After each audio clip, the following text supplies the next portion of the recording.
Good evening. We bring you the latest in the world of sports. I'm Paulo Del Rosario. And we give you the conversations you want to hear from your favorite sports icons and athletes. I'm Boom Gonzalez.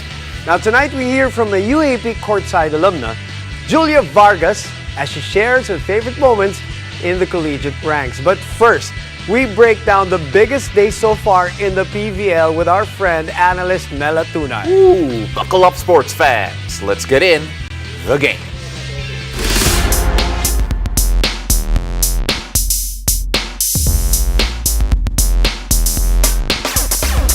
Well, there's not one, but two do-or-die situations happening tomorrow in the final eliminations day of the PVL Invitational Conference. Now, joining us to break down what should be heart stoppers in the heart volleyball is PVL analyst Mela Tunay. Mela! Hi guys, I'm back! Araw-araw na lang, heart stopper. Nakaka-regular dito. Oo. But now, like, every game day, Pao, There's just so much drama, Yes. so much happening. Mela, going into the final day, just how high are the stakes? Well, sabi nga natin bukas, no, puro do or die matches. Kasi yung mga mananalo bukas, it can dictate if they will go to the semis or not. So, I'm sure hindi lang to yung mga technicals, hindi maganda yung laro last game or what. There are also a lot of intangibles that will play a factor. Yung fatigue, yung momentum, Heat. lahat. Wala ako dyan, guys. Pero heat, intensity ng game, sige, go. At sana hindi maging factor yung Yeah. iba kasi you want the players and the coaches To to win the win games. the games. And all right, let's begin with F2 that a lot of people think are safe. Not Yeah. really, Mela. They have a game tomorrow against Photon who just won their match the last time out, so they're in good spirits too. What can you tell us about the stakes for that match? Well, actually, yun nga, no, akala nung iba safe na yung F2, but they still have one match to play tomorrow. And actually, sila yung may pinakamalaking pwedeng mangyari na twist if magkaroon man ng upset dito. Kasi if they lose tomorrow in 3 to 4 sets, out na sila. Out na sila sa semis race. And, you know, Photon having that momentum dahil may mga games sila na maganda yung pinakita nila. Of course, Shaya also leading the charge for the Photon Tornadoes. 5 sets yon. And syempre for a young team, you'd take all the learnings from that 5-setter. And yun nga, going up against a top-tier team like F2, sila feeling ko less pressure sila to play. They just want to go there, play their best. And sometimes, kapag kayong mga teams na gano'n, nakakapuwing din ang mga bigger teams. Come from behind pa yung panalo Yeah. nila True. against Farm Fresh. So, maganda yung feeling nila. You're right. Delikado pa ang F2 dito. Ito, yung virtual knockout though is going to be Signal versus Choco Mucho. It's basically the winner advances. You take a look at yung kampanya ng itong dalawa, what do you make of it going into this clutch matchup? Well, I think comparing the journey of the two, mas grabe yung pinagdaanan ng Choco Mucho talaga. I mean, puro 5-setters and, you know, talagang yung season nila ngayon is talagang years in the making, di ba? Yeah. This is, Good they have point. the best chance now to enter the semis since point. they started. So they really want it. They are under a new system. They have a go-to player. And I think, you know, take CC Rondina out of the picture, ang dami pa rin nag-improve sa team Correct. nila, I di ba? agree. Cherry Nunag is really, you know, playing consistent and even Yeah. Maddie Madayag. So I think, lahat tayo high regards kay CC, but still, it's really the team who's working hard. And even Dina Wong having a lot of improvements this conference. And yung Signal naman, medyo hindi kasing daming drama ng pinagdaanan ng Choco Mucho, but still they are you know, a team composed of so many veterans and former national team players, so they're always, you know, out there to bring an A game also. And they've been saying, even on the show here, Yeah. Pao, remember, they're celebrating their 10th anniversary. Yeah. And They they won want the to win a championship. They want to be back where the podium, while Choco Mucho wants to finally Yeah. land in the podium. So maraming mga plot twists. But you also want to focus on the setter matchup. Why, Mela? Well, kasi sabi ko nga yung improvements nandyan. And I think looking at the two teams, yung material ng mga setters nandun eh. Caitlin Viray or Kat Tolentino, pag pinasok mo, grabe talaga yung improvement din ni Kate ngayon. Usapan niya noon Grabe. sa Okmed, Yes, diba? yes. And, you know, looking at Caitlin, na kaya niya makipagsabayan sa mga clutch moments. Parang meron ka na ding Jov Gonzaga na katapat doon sa kabila, di ba? So yung maturity na doon, Lefty. kaya mong itapat doon sa mga composed and veteran players ng Signal. And I think the wingers and the middles, especially itong si Madayag and si Nunag, super active. And when we look at Signal, we can't take our eyes off their middles kasi mga multi-titled, best middle blockers, talking about Doria and Meneses. So I think super equal nung match. And I would say yung Signal before, sila yung may upper hand in terms of blocking. But this conference, yung blocking ng Chocomucho is just on another level. Diba? So I think parang super equal talaga sila. It's gonna really fall under the hands of the setters kung paano nila utilize yung mga tao nila. And it'll be interesting to see also how Jov Gonzaga can figure out for Signal here. I think getting them to the next step, that's what Jov Gonzaga is there for. That's right. And then of course, kabila naman, the other game rather, PLDT versus Cheritigo, must win ulit. Again, so many must wins going into this one between PLDT and Cheritigo this time. Just what are the factors we need to look at here, Mela? Well, ako, pag titignan ko yung matchup ng Cheritigo at PLDT, feeling ko yung strength ng isa, yun yung weakness ng isa. I mean, when you look at PLDT, ang strength talaga nila yung medals nila, di ba? I remember it was last Invitational Conference nung talagang nag-flourish yung laro ni Palomata and ni Mika Reyes. And for a time, sila talaga yung laging best scorer, top 2 scorers sa team.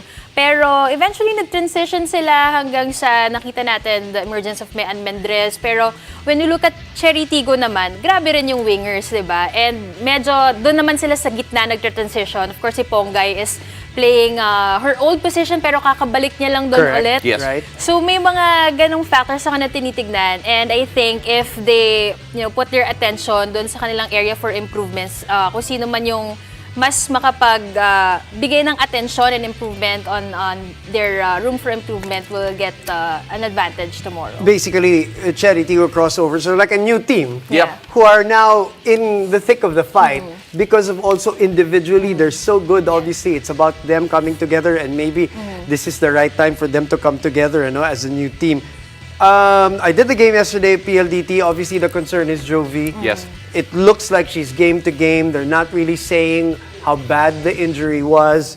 But let's say, worst case scenario, Mela, if Jovi won't be around, who will PLDT have to look to match the AS and EJs of the other side, the wing spikers of the other side? Well, kahapon yung ginamit nila against Jerflor was Fiola Ceballos, Right. diba? And actually, before naging starter si Jovi, it was really Fiola na full Correct. minutes and Tama. then she got injured, diba? Tama. So, at least in terms of experience, hindi naman siya bago sa full minutes. So, andyan na yung pagka-veterano ni Fiola and an all-around player also. But if I were to look at an X factor tomorrow, it would be Royce Tubino. Yeah. Kasi, syempre, pag-usapang wingers, Cheritigo, grabe talaga. The trio of the Laure sisters and Maylene Paat. And the game against Akari na nag-5 sets, kaya naging maganda yung resulta sa side ng Akari. It's because na-overpower nila, na-outscore nila yung mga wingers ng kabila. So I think etong PLDT, they have to replicate that. Kailangan mag-double down sila on their wingers and the outputs of their wingers tomorrow.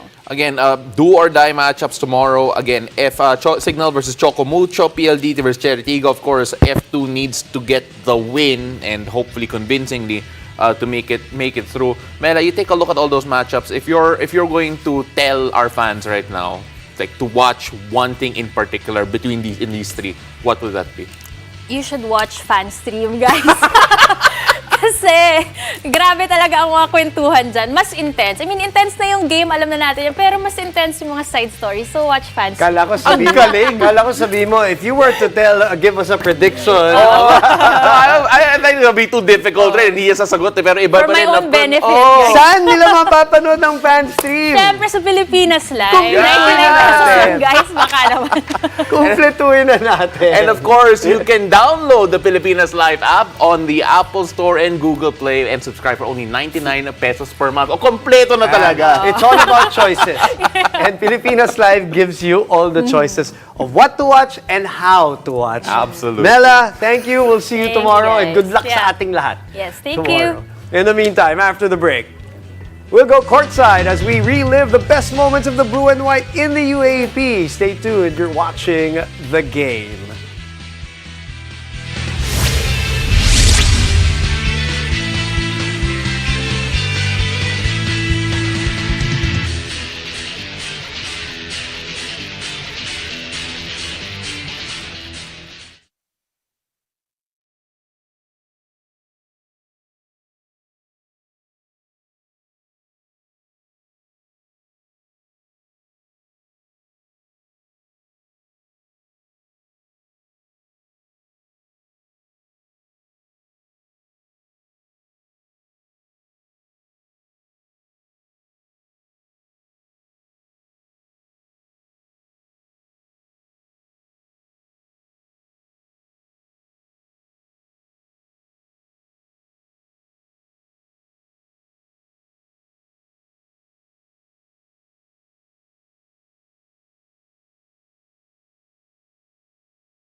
Welcome back to the game. The search is ongoing for the next batch of correspondents who will fuel the future in UAP Season 86. Now, before we move on to another UAP season, let's relive the highlights from the Ateneo with UAP Season 84 and 85 correspondent. And now, PBA 3x3 insider Julia Vargas. Hello, welcome to the show. Hello, welcome back. Guys. Thank you for having me again. And congratulations for everything. Not just the 3x3 being a PBA insider, but of course the last 2 years have been so good. You've gone through the bubble. Yeah. You've gone through the Yes. pandemic season. You've gone through 2 championship runs. Tell us about some of your most favorite takeaways, Julia. Well, my most favorite takeaways has to be how season 84 and season 85 was so different for Yeah, the true. team, as Yep. you guys know. But I think that season 84 loss made the championship in 85 much more sweeter for the team and the whole Ateneo community. And I think I would just want to live that moment all over again. The win. The yes, win. yes. You don't want to relive the loss? Okay, all right. But between that, it must have been an incredible journey in terms of Ateneo transforming themselves again to become champions. What stood out to you the most in that journey? Was it a person? Was it a moment that really made a difference in your mind to this team to make them champions? I think for me, it's that realization that success is never guaranteed. But it doesn't mean that it should stop you from reaching your ultimate goal, which was the championship for the boys. You know, I only mentioned the bubble and the pandemic because, Yeah. you know, you, the team, whoever, everybody got better because of the Yeah. challenges of the pandemic, whether it's from a basketball standpoint, volleyball standpoint, or broadcast standpoint. It was just a memorable time. It was a different challenge. Which hopefully It won't was. happen again, of course. Talk about particular athletes that made a mark on you, or at least you remember from your stint, Julia. Well, I was talking to the student managers and they told me that I really, really have to talk about Gio Chu. And I agreed with them because now as one of the kuyas, one of the leaders of Talaga, D-Bob, ngayon kuya na siya? I know, exactly. He tells me that, you know, it's fun, but it's also a challenge because he has to help a lot of the new players who are fairly new, you know, adjust to their environment, to the way they play. And it's funny because back when he was a rookie, I believe, it was Mike and Matt Nieto that was guiding him throughout the process. And now he's doing the same for their younger brother, LeBron. Define guiding, by the way. Oh. Local lang. But you know, you have a guy like Gio Chu. If you talk to him, or at least my first impression of him, he's a bit soft-spoken Yes. for a almost 7-footer, if not a 7-footer guy. How has that changed in terms of him becoming a leader? His being soft-spoken, has that evolved in any way? Yeah, I think because he has to take on a much more bigger role, he has to be more responsible for the players. He really starts to show that he's ready to take on whatever challenges that may be thrown at him and how he can help the players improve all throughout come season 86. How about volleyball? I'm sure there's a volleyball player also Yep. that stood out because you did cover volleyball too. Oh yeah, definitely. So speaking of kuyas, one of the kuyas who had his last season, Abay Lienos, you know, he always makes sure that off the court, the team's able to, you know, bond and get to know each other more. Because on the court, I don't know if you guys noticed, sobrang kulit nila, as in like even between sets. But even off the court, they're even more makulit. So what they do is that they have this bonding process where before each game, they have to make sure to eat fried chicken. It has to be It fried has fried to be chicken. fried chicken. He made it Interesting. clear to me, fried chicken and nothing else. And I was like, okay, sige, pwede. It's a superstitions that the athletes Hey, if it always works. have. Yeah. If it works, Why it not? works. And it's such a, first of all, it's again, congratulations on the last 2 seasons. It was 2 seasons in a calendar year, which I could only imagine feels like a blur to you right point, now. yeah. And now you're transitioning a year after to the PBA 3x3, and you're not even graduated yet. Yes. So how's that experience been like? Well, moving to the 3x3, it's much more fast-paced. I was kind of shocked with how the whole process was. But I think because of my experience in the UAP, it definitely helped. But I still have a lot of room for improvement, which I'm really looking forward to. All right, we are looking, as we mentioned, and as we've been talking about, for the new correspondents, the new batch of correspondents. What would be, your word of advice to the newer ones. You were once in that, that Yes. place, in that seat. What would you tell them for the next generation of correspondents? Well, I think that growth is not linear, and there are so much unexpected things that can come up in the course of your life. So I think they have to learn how to really take risks and move past that fear of failure, because only then will they be able to, really accomplish and recognize that potential that they have. And that's what I learned from being a courtside. Wow! Boom! My goodness. Oh, We gotta end with that. We gotta end with that, Julia. So much fun. You just encapsulated basically, your learnings, and I hope a lot of the next correspondents heard that and will take that to heart. It's good to see you again. Thank you. yeah, we're very going to much. loop that. We're going to loop that, Yes, Coach. congratulations Thank Appreciate you, guys. and be part of the family that will fuel the future as UAP Correspondent 86 or Season 86 correspondents. And here's how you can send in your applications. Hey guys, I'm Julia Vargas, your Season 84 and Season 85 correspondent for Ateneo, and I'm inviting you all to audition to become the next UAAP correspondent. I think that you should really go for it, because not only does it spark tremendous growth, but a lot of my favorite memories were made in the UAAP. And of course, it goes beyond than just reporting. You were given this once-in-a-lifetime opportunity to become a part of something much bigger than yourself. So if you are 18 to 23 years of age, are currently enrolled in a UAAP school, send in your latest CV and a 90-second video headshot introducing yourself and why you want to become a correspondent. Send it to UAAP at signaltv.com.ph on or before August 1, 2023. So shoot your shot, because who knows, we might be seeing you on the courtside nights.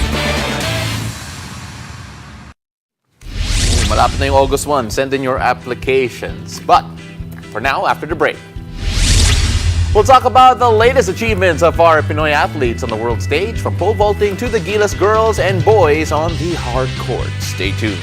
You're watching The Game.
Welcome back to the game. Pinoy pole vaulter EJ Obiena has done it again with a back-to-back gold medal finish. Obiena grabs his second Asian Athletics Championships title in a row after breaking his own record with a 5.91-meter jump. The undisputed Asian champion now looks ahead to a slew of tournaments leading up to the 19th Asian Games, which includes the World Athletics Championships in August. Well, the Tokyo Olympian wasn't the only Pinoy athlete to grab gold over the weekend, as the Gilas Girls successfully finished a perfect run at the FIBA Under-16 Women's Asia Championships. The Philippines dominates their finals matchup versus Iran in an 83-60 blowout. Nevaeh Smith had the hot hand for the Filipinas as she scores 21 big points. Eva Fajardo chips in with 12 points and 9 dimes, while Ariel Star De Lao dropped a double-double with 10 points and 10 boards. With the win, the Gilas Girls earned a Division A promotion, joining the likes of China, Japan, and Australia. And on the other side of the National Youth Basketball Program, the Gilas Boys are looking to make their own mark at the Siaba Under-16 Asian Championship qualifiers. The national team's campaign starts today in Indonesia with 3 games scheduled in the single round-robin tournament. The Gilas Boys will kick off their run with a matchup against Malaysia tonight at 6 p.m., followed by showdowns with Thailand and host country Indonesia in the coming days. And on that note, don't forget to come and watch the best basketball players in the globe and cheer them on live inside the venues. The FIBA Basketball World Cup 2023 single game pass is now available for as low as 499 pesos. Get your tickets at SM Tickets, Ticketnet, or via philippines-ticketing.worldcup.basketball. Thank you for joining us. I'm Boom Gonzalez. Catch us weeknights here on One News, One Sports, and One Sports Plus. I'm Paulo Del Rosario, and this has been The Game.